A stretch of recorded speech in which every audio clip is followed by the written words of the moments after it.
Hi friends, അസ്സലാമു അലൈക്കും. എല്ലാവർക്കും സുഖമല്ലേ? നമ്മൾ കുട്ടികൾ സ്കൂൾ വിട്ട് വരുന്ന സമയത്ത് നമുക്ക് ഇതുപോലൊരു പാൽ ബ്രെഡ് തയ്യാറാക്കിയാലോ?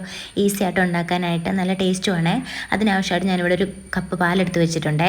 ഇനി അതിലേക്ക് ആവശ്യത്തിന് പഞ്ചസാര ഇട്ട് കൊടുക്കാം കേട്ടോ. ഞാനിവിടെ 2 ടേബിൾ സ്പൂൺ പഞ്ചസാരയാട്ടോ ചേർത്ത് കൊടുക്കുന്നത്. നിങ്ങൾക്ക് മധുരത്തിനനുസരിച്ച് കൂട്ടാട്ടോ അതിൻ്റെ അളവ്, പഞ്ചസാരയുടെ അളവ്. ഇനി ഇതിലേക്ക് നമുക്ക് വാനില എസൻസ് ചേർത്ത് കൊടുക്കാവേ. ഇതൊരു ഫ്ലേവറിന് വേണ്ടിയിട്ടാട്ടോ ചേർക്കുന്നത്. ഇതിന് പകരം നിങ്ങൾക്ക് ഏലക്കാപ്പൊടി വേണമെങ്കിലും ചേർത്ത് കൊടുക്കാവേ. അതിനുശേഷം പാലിലേക്ക് നന്നായിട്ടൊന്ന് ഇളക്കി യോജിപ്പിക്കാം കേട്ടോ. ഇനി ഒരു പാൻ ഒന്ന് ചൂടായതിന് ശേഷം നമുക്ക് പാനിലേക്ക് കുറച്ച് നെയ്യൊന്ന് ചേർത്ത് കൊടുക്കാവേ. നെയ്യിൽ ചെയ്യുന്നതാട്ടോ ഏറ്റവും കൂടുതൽ ടേസ്റ്റ്. ഇനി നമുക്ക് എടുത്ത് വെച്ചിരിക്കുന്ന ബ്രെഡ് ഇതിലേക്കൊന്ന് വെച്ച് കൊടുക്കാവേ. ഞാനിവിടെ 3 ബ്രെഡായിട്ട് അടുക്കിയാട്ടോ വെച്ച് കൊടുത്തിരിക്കുന്നത്. ഇത് 3 2 ഇനി വേണമെങ്കിൽ 2 വേണമെങ്കിലും ആക്കാം കേട്ടോ. ഞാനിവിടെ 3 ആക്കിയാട്ടോ വെച്ചിരിക്കുന്നത്. അതൊക്കെ ഓരോരുത്തരുടെ ഇഷ്ടമാട്ടോ.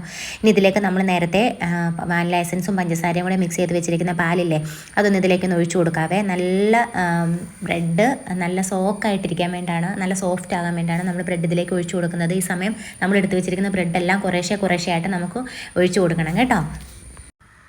നമ്മൾ എടുത്ത് വെച്ചിരിക്കുന്ന മുഴുവൻ പാലും ഇതിലേക്ക് കുറേശ്ശെ ഒഴിച്ചു കൊടുത്തതിന് ശേഷം ബ്രെഡ് ഒന്ന് സോക്കായതിന് ശേഷം നമ്മൾ എടുത്ത് വെച്ചിരിക്കുന്ന മുഴുവൻ പാലും ഇതിലേക്ക് ഒഴിച്ചു കൊടുക്കും കേട്ടോ. നമ്മൾ കുട്ടികൾ സ്കൂൾ വിട്ടൊക്കെ വരുന്ന സമയത്തിന് ഇതുപോലെ നമ്മൾ ഉണ്ടാക്കി വെക്കുകയാണെങ്കിൽ കുട്ടികൾക്ക് ഇഷ്ടത്തോടെ കഴിക്കുകയും ചെയ്യും. ഒരു മടി കൂടാതെ കഴിക്കുകയും ചെയ്യും. ബ്രെഡൊക്കെ കഴിക്കാൻ മടിയുള്ള അനേകം കുട്ടികൾ കാണുമല്ലോ. അവർക്കൊക്കെ ഇങ്ങനെ നിങ്ങൾ ചെയ്ത് കൊടുത്ത് നോക്കൂ കേട്ടോ. നല്ല ഇഷ്ടമാവും. നമ്മുടെ ചാനൽ ആദ്യമായിട്ട് കാണുന്ന കൂട്ടുകാരാണെങ്കിൽ നമ്മുടെ ചാനലൊന്ന് വീഡിയോ കാണുന്നതൊപ്പം ചാനലൊന്ന് സബ്സ്ക്രൈബ് ചെയ്ത് സപ്പോർട്ട് ചെയ്യാൻ ആരും മറക്കരുത് കേട്ടോ. നമുക്ക് ഒരു സൈഡ് ഇതുപോലെ ബ്രൗൺ നിറമായതിനു ശേഷം നമുക്ക് മറിച്ചിട്ടിട്ട് മറ്റേ സൈഡും കൂടെ ഇതുപോലെ ഒന്ന് ബ്രൗൺ നിറം ആക്കിയെടുക്കാവേ.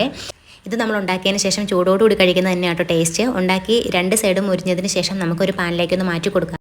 ഇനി നമുക്ക് ഇങ്ങനെ തന്നെ വെറുതെ കഴിക്കാൻ ഇത് ടേസ്റ്റാണ്. അല്ലാതെ കുറച്ച് ഹണിയോ കുറച്ച് കുട്ടികളൊക്കെ അല്ലേ കഴിക്കുന്നത്, ചോക്ലേറ്റ് സിറപ്പോ എന്തെങ്കിലും ഇതിന് മേലെ ഒന്ന് ആക്കി കൊടുത്തിട്ട് കൊടുക്കുകയാണെങ്കിൽ കൂടുതൽ ടേസ്റ്റായിട്ട് കുട്ടികൾ കഴിക്കും കേട്ടോ.